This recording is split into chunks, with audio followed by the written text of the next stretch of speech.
And we're back with our guest anchors, very able guest anchors. You'll be reading news for us. We know you can win trophies and nini and represent Kenya, but I don't know how you're gonna read the news. Andrew, are you ready? It's a big challenge. Me, I want you to take my job. Take my job tonight. So I want us to start with something interesting. Whenever you guys are celebrating, you're one team that anytime you're celebrating, it's like everyone's like, okay, so wacha kwanza wamalize. So show us, how do you celebrate? Show us. Let's do it on Friday briefing. Let's get ourselves psyched up. Shall we? Are you going to join us? I'm going to join you if you ask me. You have to join as long us. as we're not, going crazy. Okay, fine. Let's go. So is there a tune? Is there, something? It's just a simple move. Yeah. I'm so scared. I feel like a dwarf. Yeah, you guys are like giants. Okay, let's go.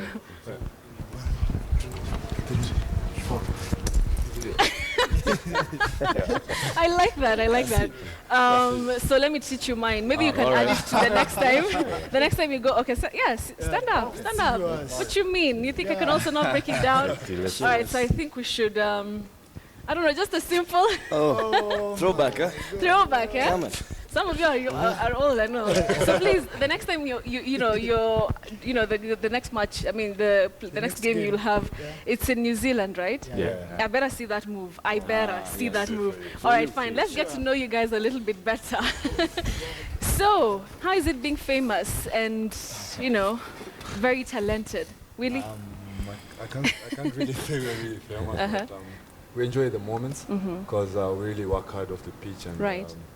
Everybody celebrating us. That really means a lot to us. And that's what I mean, because every time you guys have a game, the stadium is usually so packed, and there's like euphoria around the Kenya 7's team. Yeah. And you've traveled so many places. How is it traveling to different places, and especially during the circuit when you have the games?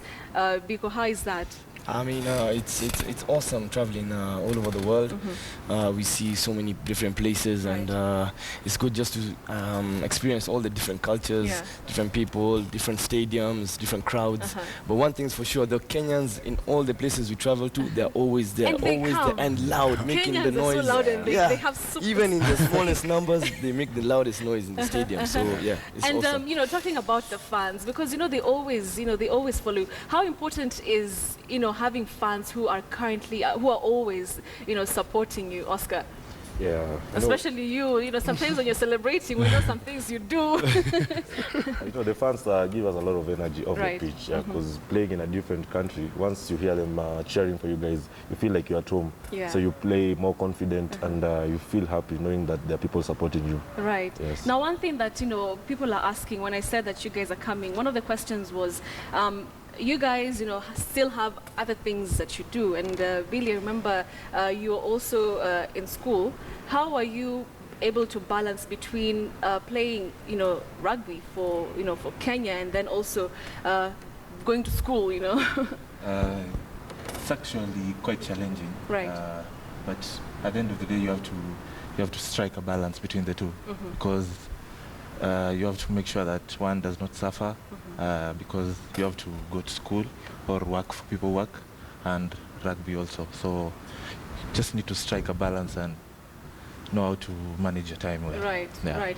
And Andrew, talking about time, are you guys threatened by, the upcoming young blood that we're seeing, joining the team, and what exactly are you doing to sort of like grow that talent in young Kenyans who are interested in rugby?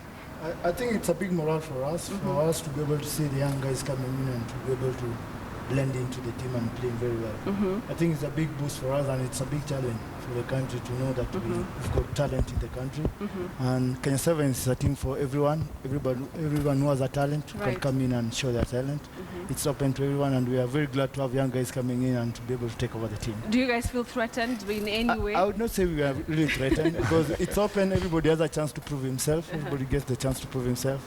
When you get selected to play in the team, it's just out of your effort. Right. Yeah. And now, you have a local coach, Previously, you had coaches coaches who are foreign coaches. How is it different, from Mike Friday and Paul, and now you have Aimba? How is it different? How does it impact the way you play? All I can say is Benjamin like most of the guys have been with Benjamin. Yes. And he's a really good guy. So all I can say is like he knows how to get the players to a happy place. He knows rugby probably more than anybody I know. Right. So I think we're enjoying having him back. Yeah. And the thing about sport is that many people, especially in the past few years, never thought that rugby pays, or not even rugby, just sport in totality. From where you sit, would you encourage many young people to join, different sports? Does it really pay? I mean, sports has grown a lot, and I'll speak from a rugby perspective. Right.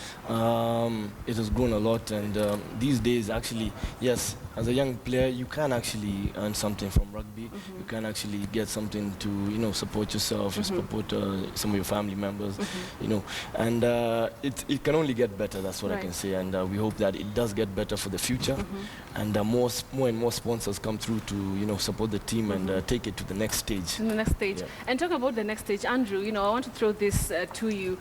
Do you think that soon we'll have a situation where we have professional, rugby players? And this I mean that it's rugby and it's rugby alone. Like what we see in other countries. You're not playing rugby, and then during the week you're hustling, doing this and this. Do you think we'll get to that point? I would put it on my experience from where I started when I got into rugby. It was different to what we have now. I think the sport has grown. Let's give credit to that. It has grown a very big mile, and we are hoping for the future to really get greater. Seeing the growth that you have seen and the sponsors that are expected to come on board, we see big growths coming ahead, and we could only pray and hope that it will come soon. That it comes soon. Yeah. All right. So what do you guys do when you're not playing rugby? Oscar. What is it? What is that other hobby that we don't know about? I love sports and technology, so it's either I'm playing rugby or I'm on my computer, just doing stuff. Just that, Biko? Okay, I work at the Banda school. Right. Actually, yeah, so I work at with the PE department, so I teach sports. Wow, that's great. And coach the kids there. That's great. And yeah, so apart from that, when I'm just on chill mode, I like hanging out with my friends, right. Going to places, watching movies, hanging out, playing video games, that's just what the guy stuff. Yeah. Really? Say the truth. Yeah. I've seen you. Where? I've seen you, don't worry. I'm a journalist, remember? Yeah, fair enough, yeah. For me, it's mostly hanging out with family, friends, because for me, I chose rugby as like what's going to give me my bread and butter. Yeah, so I can say it's mostly hanging out with people that like I missed when I'm traveling or something like that. Yeah. So are you guys dating? That was it's not me. It's the ladies out there want to know. Are you guys single? And how easy is it to have relationships and to keep them, especially having to travel so many times for sometimes long periods? Really. I don't know why I chose you. It's too quiet. Yeah, it's actually quite challenging. Right. Yeah, because you have to be away most of the times, and that means that you have to spend less time with your partners. The loved ones. Yeah, your loved ones. Yeah, so it's challenging, but for those who date, I think they manage. Which ones are they here? I think they can speak for. So how is it for you? I think it's just striking the balance. Knowing you create time when you are at the sport, you give it the sports 100%. But when you are home, you give your partner the 100% that they need. Just striking the balance and the understanding the other partner can give you when you're focusing. But talking about your partner, you have so many female fans who probably go crazy every time. Willie's already, shaking. I'm taking. You're taking. He's taking. So how do they take it? Having so many fans and especially female fans, some of whom can sometimes get crazy. It's just about drawing that line, knowing what line you cross, and just being disciplined and being respectful to your other partner, knowing what you can do and what you can't do. and drawing your lines and living with that. And living with that. Yeah. Nico, what's your take on this one? I mean, in a nutshell, it's like just like Andrea said. I mean, you travel all over the country. I mean, all over the world. So, like this season, for example, I mean, there are 10 tournaments in the season. Wow. So, we're basically in Kenya only maybe for 20 days, and then we're back on tour. Right. And back here again for 20 days before we go to the next tour. So, right. You know, it's about spending as much time with all your loved ones. You know, it could be family, your girlfriend, your friends, you know, yes. just spreading it out well. Right. Yeah.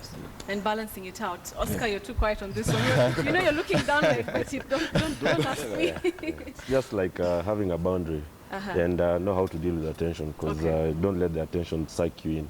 So you just draw that boundary. So you have to respect your partner and you get the same respect. Right. So you know there are lines you can't cross. You appreciate them, but there are lines you can't cross. You appreciate them, but to a certain level. To a certain level. Yeah. All right, so I want you guys to teach me something. You know, he was saying that I should tackle. I want you guys to teach me something that, you know, I can brag about the next time we're watching you guys. I think Billy can be the stunt dummy. No. First you do it together, then I'm gonna watch. I'll be the dummy. Or you'll be the tackler. No. Okay. Yeah. Okay. So she should tackle you. No, you first do it, then I'll.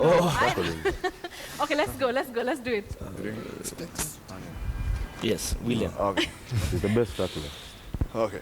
So basically, when you're going into a tackle, you should lead with your shoulder first. Okay. Don't lead with your hands, and make sure when you're tackling, this foot has to be closer to his body, so that you can have that push on him. Okay. Yeah. So that looks painful. Yeah, that's basically it. So you go down and then. Yeah. Then when he's down, you have to release him and then try and contest for the ball. So do it. Let's see. No. Okay. Not too rough though. I don't want injuries on my set. Okay. And he's down. And then I have to get up on my feet and then release him, and then I can play. If you're the tackler, you can play the ball on either side, on any side of them. Right. Yeah. Is there anything else you can teach me? Because I can't do that. At least now I know that one. The passing. Okay, let's do that. Let's do that. Can I do it in heels or should I remove my heels? Sure. All right, let's do it. Okay. So basically, and don't be too soft. Okay. Yeah. I'm going to start with Biko. Okay, fine. Yeah, start with. So basically, what you do is like you just have that follow through. You guys don't do it like that. Yeah, how do First thing it? you do it, let me show you how you do it. Who's ready to get injured here? You throw it. Okay. Yes, that's basically it. That's how that's much better. That's how you do it.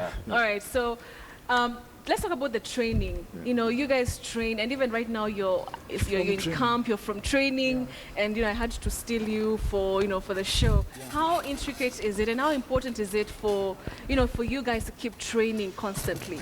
All I can say is you have to like give the sacrifice, because it really you need to really work hard.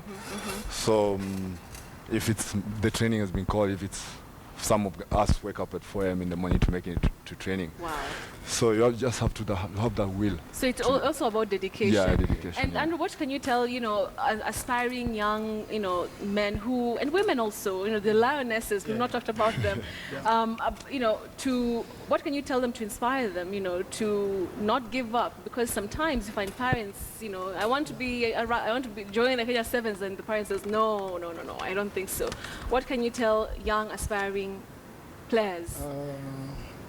One thing I would tell people, rugby is a sport that has grown very big.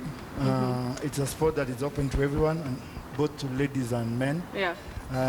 Everybody is welcome to come and play rugby. Right. It's a life-changing thing. If you give it all, it will give back to you. You play hard, you'll get your results. I like that. Like you say, you train hard, you get your results at the end of it. Okay. Yeah. Fine. That was really, really nice. So I want us to do something, because you've showed me how to tackle. Yeah. I want you guys to read the news. So we'll start like this, because we cannot all do it. Yeah. I want you guys select one person who's going to do it for us. I think Billy. No. Biko. Biko.